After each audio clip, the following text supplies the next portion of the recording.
prison is dying. A decade ago, the first great wars had spread blood throughout the lands. The mountain clans were slaughtered. Half of their realm fled behind their great runic portal. The others driven mad out of fear of the Ragnarok.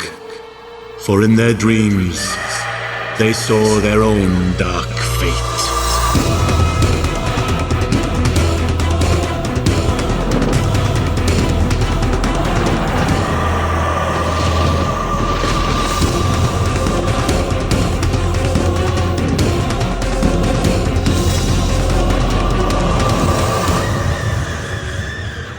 The Empire was governed by a feeble monarch.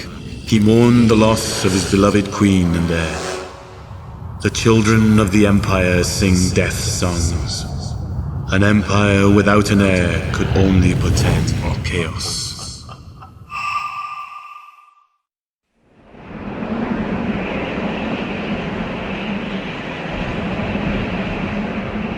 More than a decade has passed since the first great wars ended.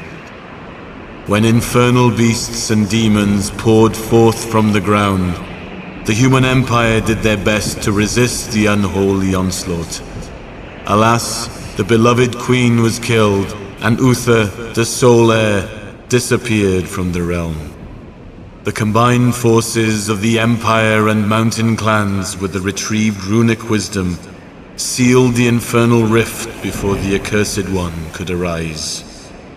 The menace posed by the Undead Hordes came to an end with the beheading of the dwarven High King Sturmir. Mortis's vengeance accomplished, her minions fell lifelessly to the ground. Their languid voices echoed with no answer. Bards feared to weave tales of the suffering brought by the first great wars. Stories of these terrible events traveled only on witches' winds.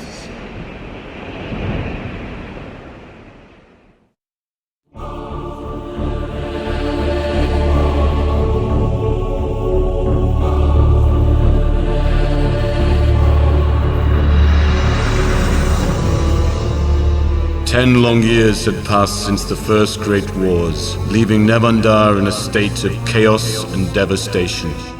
The Emperor Demosthene secluded himself in his stronghold, his spirits dimmed by the loss of his queen and their only son, the beloved Uther. Grand Councillor Hubert de Lely was rumored to be the true power behind the throne. Hubert had indeed taken advantage of the sorrowful king's growing isolation. Although he claimed Nevendaar was in good health, all could see the plague of corruption and deprivation he had spread throughout the empire. Justice was no longer a luxury all could afford. Hubert led the empire to ruin, indulging in feasts and debauches, which he paid for with the empire's treasure.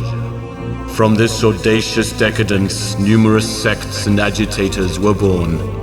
Erhog, leader of a death cult, took over the barony of Emenir. If she was not stopped, her influence would surely grow. It would be the death knell for the Empire and the High Father.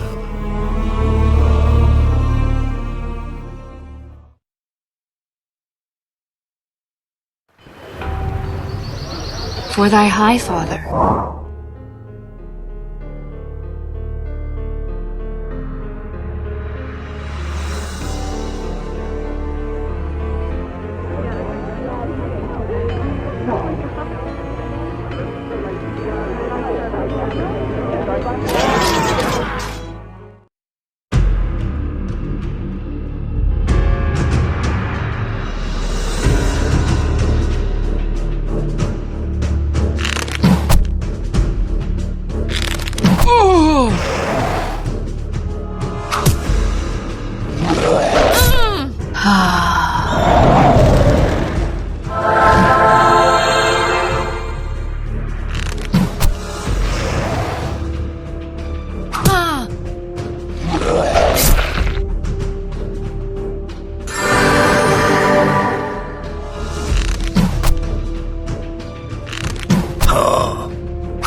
Erhog the Dark was gone, and her death cult annihilated.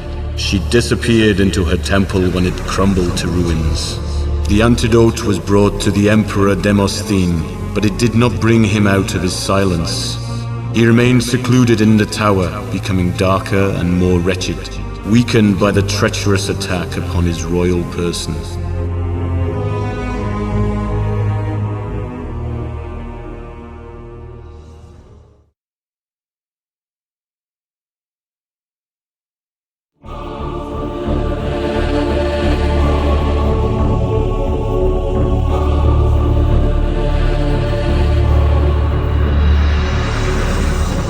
During the harsh battles against Erhog, corrupted nobles, making sure nobility got their due, looted the Empire's treasure. Many peasants had no food, and the fear of starvation forced them to follow petty agitators who claimed new leadership for the Empire. Soon, Nevendaar found itself on the brink of revolution. Hubert de Lely proposed to replenish the Empire's chests with his personal belongings, in exchange for the royal crown, of course. Evidently, many nobles accepted the offer, fearing the loss of their aristocratic privileges. The Empire was then divided. On one side of the schism were the virtuous nobles who remained true to the Emperor Demosthene. Opposing him, Hubert de Lely, the newly crowned Prince of Opportunism, gathered his renegade forces. The only solution for the Emperor's followers was to seek the help of the mountain clans. Empire emissaries were urged to seek Slukerridge Darkstone, member of the clan's council and friend of High King Morok Cloudkeeper.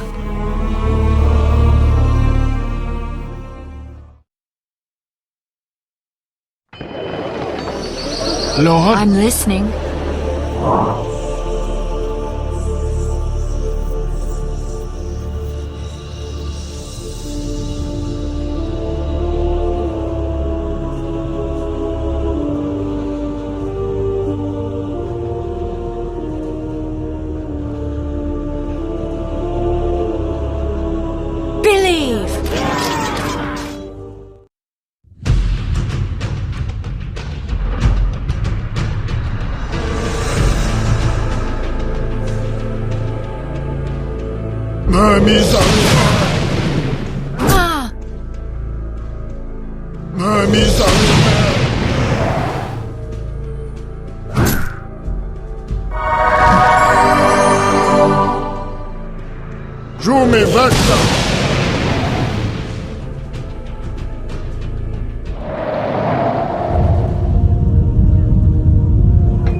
Fortunately, Morok Cloudkeeper, remembering his alliance with Demosthene during the First Great Wars, agreed to help in these most desperate of times.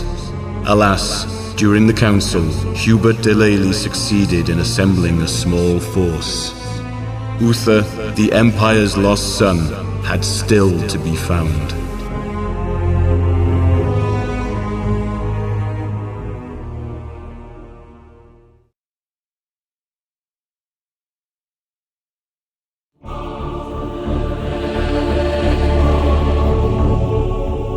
Before long, Hubert de Lely had assembled a considerable force. Moving north, his army met little resistance, and those cities which refused his ruling were quickly crushed. The heads of all dissenters were displayed on pikes throughout the Empire, warning all of the fate of those who dared oppose Hubert de Lely's rule. By that time, news of Uther's return had spread.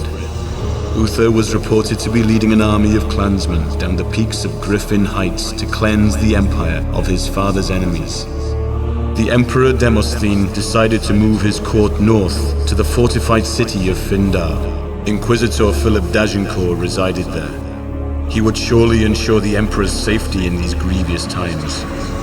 Demosthene hastily prepared his troops, knowing that the divided forces would shortly meet.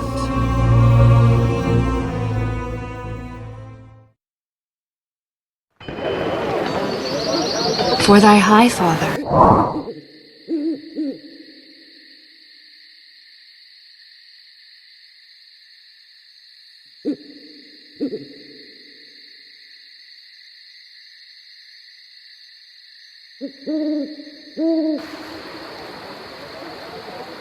Believe!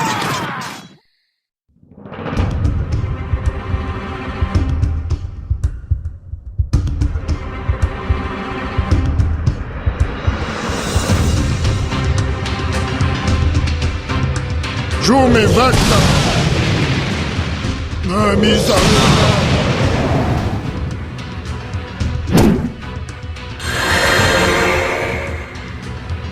Misa Ora mentrai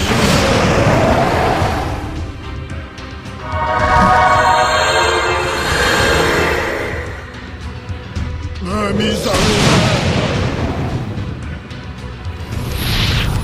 Giume vecta!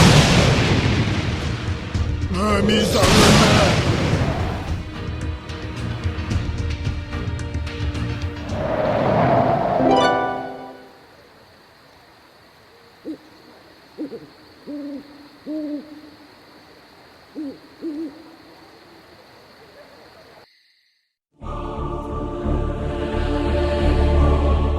The defeat of Hubert de Lely raised morale in the beleaguered realm.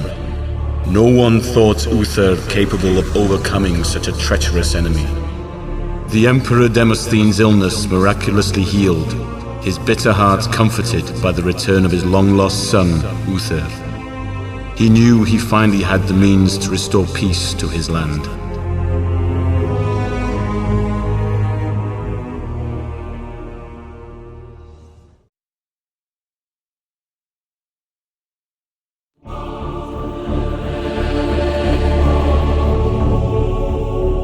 Like a poisonous serpent, Hubert de Lely's influence slithered throughout the empire, spreading everywhere the seeds of depravity.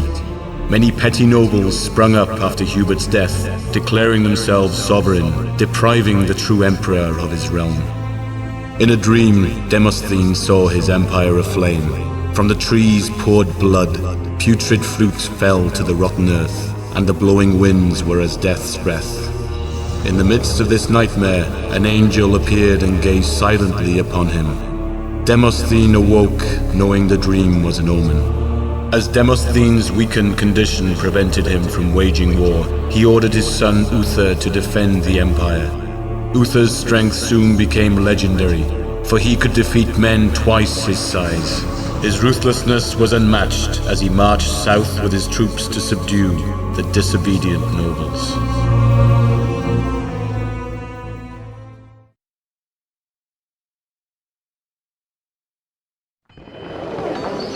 I'm listening.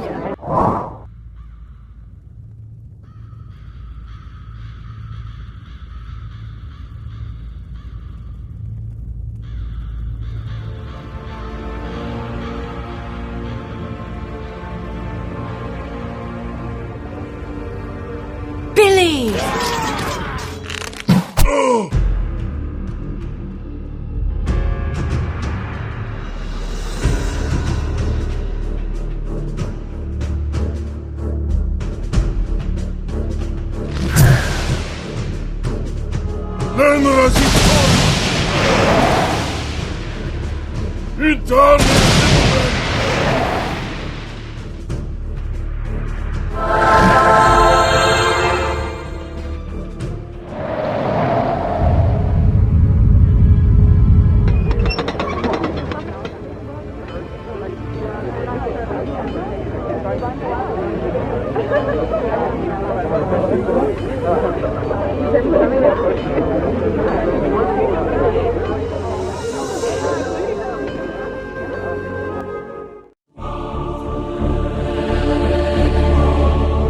Morok Cloudkeeper's madness did not prevent Uther from recapturing the disloyal cities.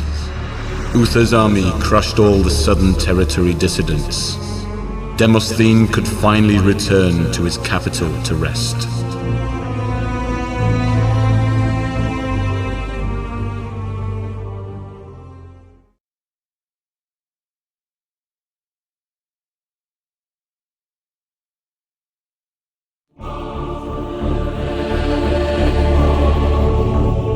Reports from the east soon reached Emperor Demosthene. A soulless horde relentlessly assaulted the elven lands. Victory would enable them to pass through High Anulia and ultimately to Nevendaar.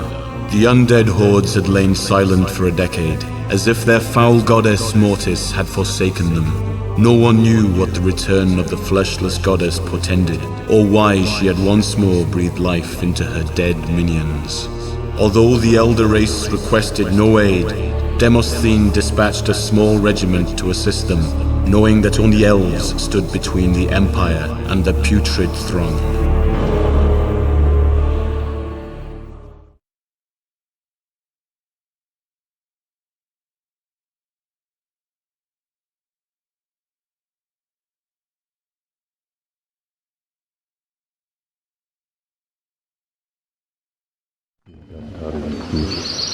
For thy high father.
Mortis's newly born angel's presence on eastern lands was a surprise to all. Leif's slain body was burnt and interred in holy ground, ensuring that never again would he arise from beyond. The Hordes defeated, nothing could stand in the way of the Empire. The triumphant troops returned to the capital, where the Emperor had prepared a banquet.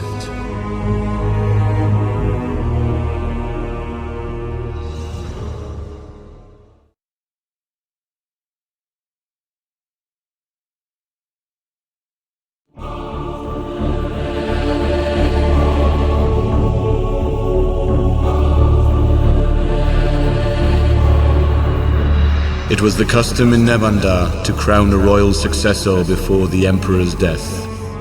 Demosthene felt the time had arrived for him to pass the crown to his recovered son, Uther. Tidings of the upcoming ceremony was sent throughout the realm. All would surely attend. Uther was mature for his age, and the burden of leadership did not seem to frighten him. His great deeds in battle were legendary, and many peasants thought him blessed by the High Father. What had Uther experienced during the decade he had been lost? Some maintained that he had been raised by angels who granted him pureness of heart and a mighty sword. All thanked the High Father for his liberation and prayed for a brighter future.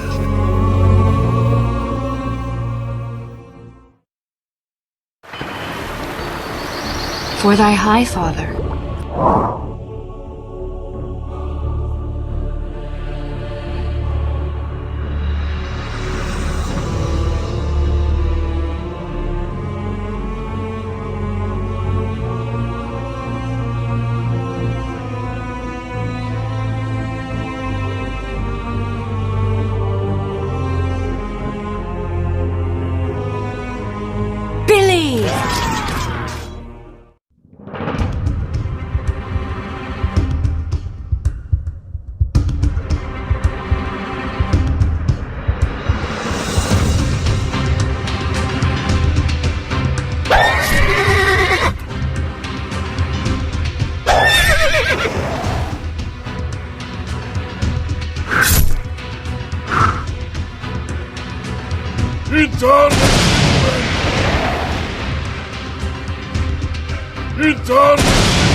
Uther's treason left all distressed and speechless.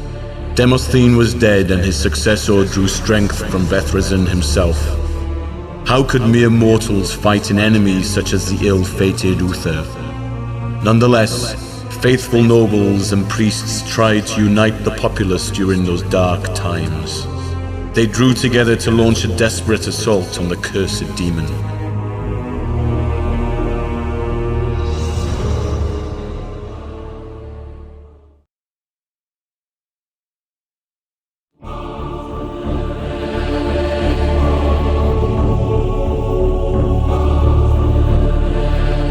Uther had managed to enfeeble all, pulling strings in the shadows, turning the elves against the undead hordes, the Empire against itself.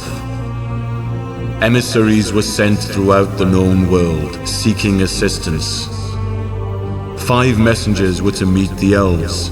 3 passed through the Griffin Heights, seeking support from the mountain clans, and 8 wandered the Empire, gathering all those willing to die for the cause. Uther never claimed the vacant throne. All knew that he craved something greater.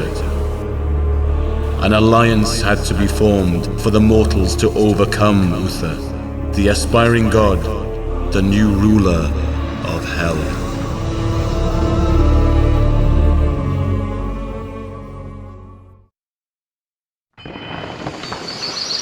I'm listening.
With rage, courage, and faith, the Empire's troops defeated the abomination that Uther had become.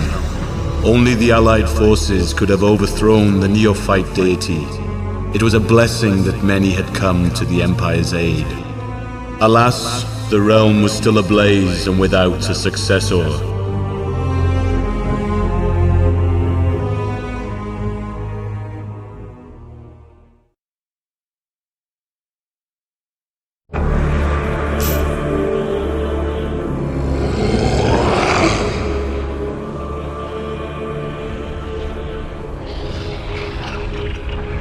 It took only a few years for Uther to reduce the Empire to rubble, but his loathsome deeds would take decades to undo.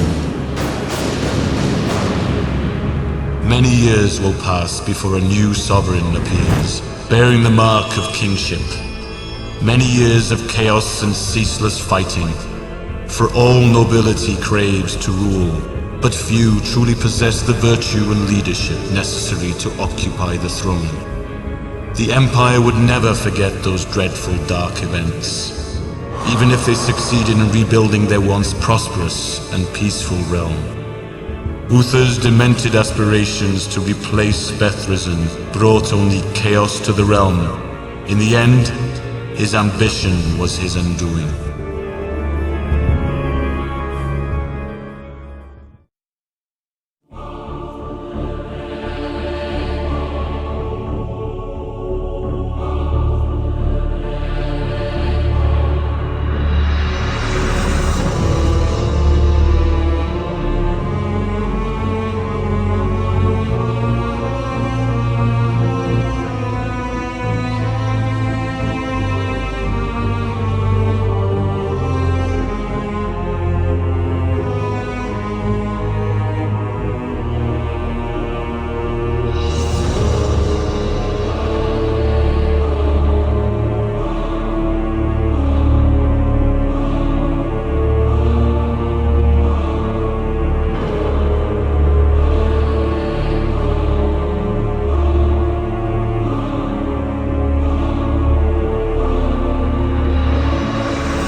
For thy high father.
I'm listening.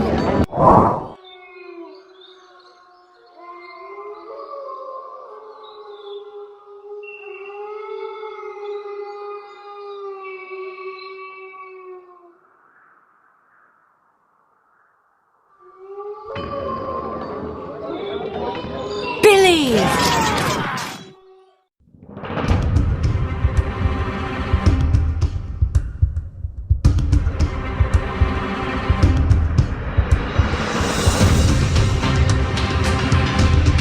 Ben razı.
For thy high father.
Ben resistor!